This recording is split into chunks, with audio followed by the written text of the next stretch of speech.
किंजल को पता चलता है कि पाखी ईशानी को जानबूझकर राजा की तरफ पुश कर रही है। किंजल बोल रही होती है अगर मम्मी को ये सब कुछ पता चला तो उन्हें बहुत बुरा लगेगा।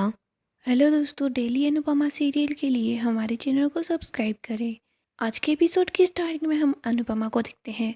अनुपमा अनुज को याद कर रही होती है।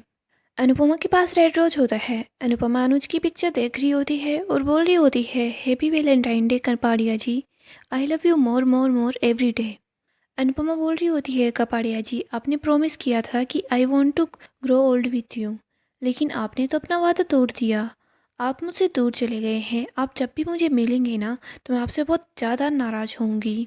अनुपमा रोने लग जाती है और बोल रही होती है कपाड़िया जी, मुझे आपकी बहुत ज़्यादा याद आती है, लेकिन आप हर पल हमेशा मेरे साथ रहते हैं। आपने मुझसे बोला था ना कि यूँ गया यूँ आया, मेरा इंतज़ार करना। मैं तो आपका अभी तक इंतज़ार कर रही हूँ, लेकिन आप अभी तक नहीं लौट कर आए। देखिए, मैंने आज आपकी फेवरेट साड़ी भी पहन रखी है। आपने मुझसे ज़िंदगी भर साथ निभाने का वादा किया था, लेकिन आप तो पहले ही चले गए। आपने मेरे साथ धोखा किया है। प्लीज़ आप एक बार आ जाइए। इसके बाद अनुपमा अनुज की पिक्चर के साथ सेल्फी लेती है। आगे हम देखते हैं प्रेम और राही अपने नए घर में आ जाते हैं। राही बोल रही होती है हम यहाँ पर क्यों आए हैं।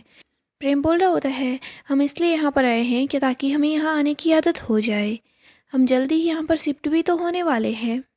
राही को क्याथी की बातें याद आती है। क्याथी ने राही को बोला था कि तुम ही हो जो हमारे घर को बचा सकती हो। प्रेम राही को बोल रहा होता है घर की डेकोरेशन की सारी जिम्मेदारी तुम्हारी होगी, लेकिन किचन को मैं संभाल लूँगा। ग्रोसरी से लेकर सारा का सारा सामान मैं ही लेकर आऊँगा, क्योंकि किचन हमेशा मुझे ही तो संभालना है। राही अपसेट हो रही होती है। राही प्रेम को बोल रही होती है प्रेम थैंक यू, मैं जैसी हूँ तुमने वैसे ही मुझे एक्सेप्ट कर लिया। ना तो तुमने मुझे बदलने को कहा और ना ही तुमने खुद बदलने की कोशिश की। प्रेम बोल रहा होता है तुम हो ही इतनी अच्छी, तुम्हें बदलने की क्या ज़रूरत है। राही बोल रही होती है आज अच्छी लग रही हूँ और अगर कल को अच्छी नहीं लगी तो। राही प्रेम को बोल रही होती है प्रेम हमारी फैमिलीज बहुत ज़्यादा अलग है। हो सकता है आगे जाकर तुम्हें मेरी फैमिली से कोई प्रॉब्लम हो या फिर मैं तुम्हारी फैमिली से कभी अगेंस्ट चले जाऊँ तो तुम मेरा साथ दोगे ना। प्रेम बोलता है हाँ। राही बोलती है और कभी अगर ऐसा हो जाए कि मैं तुम्हारी फैमिली का साथ दूँ तो कहीं तुम मुझे गलत नहीं समझोगे ना। कुछ भी हो जाए लेकिन हम दोनों के रिश्ते पर फ़र्क नहीं पड़ना चाहिए। हम दोनों अपनी फैमिलीज को खुश देखना चाहते हैं। राही प्रेम को बोल रही होती है प्रेम मैं आज तुमसे एक वादा चाहती हूँ। तुम मुझसे वादा करो कि हमारी फैमिलीज की उलझन की वजह से हमारा रिश्ता कभी नहीं उलझेगा। प्रेम बोल रहा होता है हाँ मैं तुमसे वादा करता हूँ। प्रेम बोलता है मैं तुमसे वादा करता हूँ हम हमेशा एक साथ रहेंगे और लाइफ में कितनी भी मुश्किलें क्यों ना आ जाए मिलकर उनका सामना करेंगे और हमेशा दोनों खुश रहेंगे। इसके बाद राही और प्रेम एक दूसरे को गले लगा लेते हैं। प्रेम तो बहुत खुश होता है, लेकिन राही फिर भी अपसेट होती है। अगली सुबह हम अनुपमा को देखते हैं। अनुपमा सोच रही होती है आज राही के ससुराल वाले पहली बार हमारे यहाँ पर खाना खाने के लिए आ रहे हैं। नए रिश्ते बहुत नाजुक होते हैं। मैं तो चाहती हूँ कि सब कुछ अच्छे से हो जाए। हम देखते हैं पूरा घर सजा हुआ होता है। अनुपमा जब घर के अंदर आती है तो अनुपमा देखती है कि बाबूजी बा के बालों में डाई कर रहे हैं। अनुपमा बोल रही होती है बा शादी तो राही की है। बाबूजी बोल रहे होते हैं चुप रहो वरना लीला गुस्सा हो जाएगी। बा बोल रही होती है कि वो वसुंधरा बहन ऐसे फिरती है कि अहमदाबाद की हीरोइन वो ही है। आज उन्हें पता चल जाएगा कि अहमदाबाद की असली हीरोइन कौन है। बा अनुपमा को बोल रही होती है तू बता मैं कौन सी साड़ी पहनूं। इसके बाद अनुपमा बा को बता देती है कि बा को कौन सी साड़ी पहनी है। इधर पाखी बोल रही होती है मम्मी आपको क्या ज़रूरत थी उन लोगों को खाने पर बुलाने की। एक बार शादी हो जाने देती। अगर आज कुछ गड़बड़ हो गई और उन्होंने फिर से रिश्ता तोड़ दिया तो। अनुपमा बोलती है पाखी तू कम से कम कुछ तो अच्छा बोल दिया कर, जब भी बोलती है बुरा ही बोलती है। पाखी बोलती है मम्मी आपने देखा नहीं क्या, जब हम लोग उनके खाने पर गए थे तो उनका अरेंजमेंट कितना ज़्यादा अच्छा था। हम उनकी बराबरी नहीं कर सकते। अनुपमा बोलती है कि हमें उनकी बराबरी करनी ही नहीं है। हमारे पास जो है हम उसकी हेल्प से सब कुछ अच्छे से कर लेंगे। आगे हम देखते हैं अनुपमा के घर पर कुछ पड़ोसी आ जाते हैं। वो बहुत ज़्यादा खुश हो रहे होते हैं और बोल रहे होते हैं लीला बहन आज आपके घर पर कोठारी जाने वाले हैं। तो वह बता रही होती है हाँ वो यहाँ पर आने वाले हैं। तो वो औरतें बोल रही होती है आप उनसे हमें भी मिलवा देना। तो बाप बोल रही होती है तुम दूर से ही सेल्फी ले लेना या फिर वीडियो बना लेना। बा उन लोगों को बोल रही होती है, वो वसुंधरा बहन है ना, वो तो मुझ पर फिदा ही हो गई है, पूरा दिन मुझे बस लीलू लीलू बोलकर बुलाती है। हम दोनों बहुत अच्छी दोस्त बन गई है ना, तो वो मुझे लीलू कहकर बुलाती है और मैं उसे वसु बोलती हूँ। वो औरतें बोल रही होती है, अगर आप लोगों को कोई भी हेल्प चाहिए हो तो आप हमें बता सकती हैं। इसके आगे हम ईशानी और राही को देखते हैं। ईशानी राही को फेस मास्क लगा रही होती है। प्रेम राही के पास कॉल करता है। प्रेम बोल रहा होता है, वैसे मैं आपको बहुत मिस कर रहा था। राही बोल रही होती है, अच्छा। प्रेम बोलता है, वैसे राही मैं तुम्हारे घर पर हर रोज़ आता हूँ, लेकिन आज मेरे पेट में गुड़गुड़ हो रही है, तो आज मैंने फेस मास्क लगाया है ताकि मैं और ज़्यादा अच्छा दिखूँ। तो राही बोल रही होती है, हाँ मैंने भी फेस मास्क लगाया है। प्रेम बोलता है, मेरे पूरे बेड पर मेरे कपड़े बिखरे हुए हैं, मैं सोच रहा हूँ क्या पहनूं। राही बोलती है, इधर भी ऐसा ही हाल है। हम लोग पहले तो हर कैसे कपड़े ही पहन लेते थे, लेकिन अब हम लोग इतना बदल गए हैं। राही बोलती है, प्रेम हम दोनों कल ही रात को मिले थे, लेकिन मुझे ऐसा लग रहा है कि हम सालों से नहीं मिले, तुम बस जल्दी से आ जाना। तो प्रेम बोल रहा होता है, हाँ मैं जल्दी से आ जाऊँगा। इधर हम राजा और ईशानी को देखते हैं। वो दोनों एक दूसरे से वीडियो कॉल पर बात कर रहे होते हैं।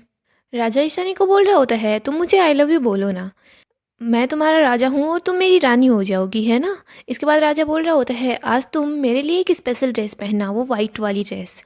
इसके बाद ईशानी कॉल कट कर देती है। इधर पाकी तो बहुत खुश होती है कि ईशानी को सुबह सुबह राजा ने कॉल किया है। पाकी बोल रही होती है, ये तो तेरे पीछे पागल ही हो गया है। ईशानी बोलती है, उसका पता नहीं, लेकिन मैं ज़रूर पागल हो जाऊंगी। पाकी बोल रही होती है, सारे लड़के एक जैसे ही होते हैं, सब इरिटेटिंग होते हैं, लेकिन तू सोचना वो कितने पैसे वाला है, तुझे उसकी रानी बनना है। ईशानी गुस्से में वहाँ से चली जाती है। इधर पाकी तो मन ही मन बहुत खुश हो रही होती है। पाकी बोलती है, इन दोनों की बात आगे तो बढ़ गई है, अब बस मैं ये चाहती हूँ राजा और ईशु की लव स्टोरी शादी तक पहुँच जाए। किंजल ये बात सुन लेती है। किंजल पाकी को बोल रही होती है, मैंने कभी सोचा नहीं था तुम ऐसा करोगी। पाकी बोल रही होती है, भाभी आप अपनी बेटी पर ध्यान दो, मेरी बेटी के बारे में मत सोचो, उसके लिए सोचने के लिए मैं हूँ ना।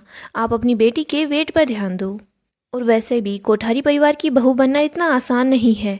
जब राही और ईशानी दोनों एक घर में होगी तो मुझे पता है राही मेरी इशू का अच्छे से ख्याल रखेगी। पाकी बोल रही होती है, भाभी आप इन सब के बारे में मम्मी को कुछ मत बताना। किंजल बोल रही होती है, जैसे मुझे पता चला है ना, वैसे मम्मी को भी पता चल जाएगा, और जब भी मम्मी को पता चलेगा तो मम्मी को बहुत दुख होगा।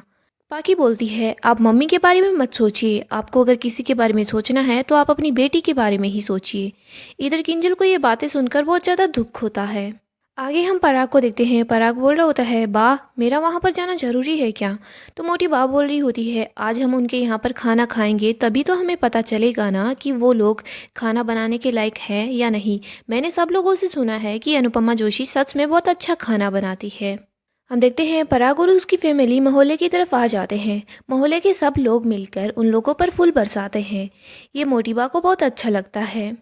हम देखते हैं सब लोग बहुत खुश होते हैं। इसके बाद सब लोग घर के अंदर जा रहे होते हैं। अनुपमा सबका तिलक करती है। इधर प्रेम बस राही को ही ढूंढ रहा होता है, क्योंकि राही वहाँ पर नहीं होती। इसके बाद हम देखते हैं दोनों फैमिली एक साथ मिलकर आरती करते हैं। इसके बाद हम देखते हैं सब लोग हॉल में एक साथ बैठ जाते हैं। अनुपमा सब लोगों के लिए खस का शरबत बनाती है। पराग को बहुत अच्छा लगता है। ख्याति बता रही होती है कि पराग जी को खस का शरबत बहुत ज़्यादा पसंद है। मीता बोल रही होती है, राही कहीं पर नज़र नहीं आ रही, वो कहाँ है। तो अनुपमा बताती है कि राही तो तैयार हो रही है। आगे हम देखते हैं मोटी बा अनुपमा को एक लिस्ट देती है। मोटी बा बोल रही होती है, ये लिस्ट आप अपने पास रख लीजिए, वैसे भी सब कुछ आपके हिसाब से हो रहा है, लेकिन हमारे परिवार के भी कुछ रीति रिवाज है। प्रेम बोलता है, इस लिस्ट में क्या है। अनुपमा प्रेम को बोलती है, कुछ बातें बड़ों के बीच में होती है तो उन्हें बड़ों के बीच ही रहने दो। प्रेम बस इधर उधर देख रहा होता है। प्रेम परी को बोल रहा होता है, परी राही कहाँ पर है, वो कब यहाँ आएगी। परी बोल रही होती है, आप खुद ही जाकर राही से मिल लीजिए। प्रेम बोलता है, कैसे। परी बोलती है, सिंपल सी बात है, शरबत को अपने कुर्ते पर गिराइए और इसे साफ करने के बहाने से यहाँ से निकल जाइए। प्रेम बोलता है, हाँ आइडिया तो अच्छा है। परी बोल रही होती है, मैं तो मजाक कर रही थी। प्रेम बोलता है, मैं मजाक नहीं कर रहा। इसके बाद प्रेम वो शरबत अपने कुर्ते पर गिरा देता है। फिर बोल रहा होता है, मेरा नया कुर्ता ख़राब हो गया, मैं अभी जाकर इसे साफ़ कर लेता हूँ। आगे हम राही को देखते हैं। राही रेडी हो रही होती है। प्रेम राही के पास आ जाता है। राही जब प्रेम को देखती है तो राही सोच रही होती है कि शायद वो सपना देख रही है। राही बोलती है, ये सपना कितना रियल लग रहा है। प्रेम बोलता है, ये रियल ही है। राही बोलती है, तुम यहाँ पर क्या कर रहे हो, अगर किसी ने देख लिया तो। प्रेम बोलता है, कोई नहीं आने वाला। इसके बाद हम देखते हैं प्रेम राही के ब्लाउज की लेसेस बांधता है। किंजल को पता चलता है कि पाखी ईशानी को जानबूझकर राजा की तरफ पुश कर रही है। किंजल बोल रही होती है अगर मम्मी को ये सब कुछ पता चला तो उन्हें बहुत बुरा लगेगा।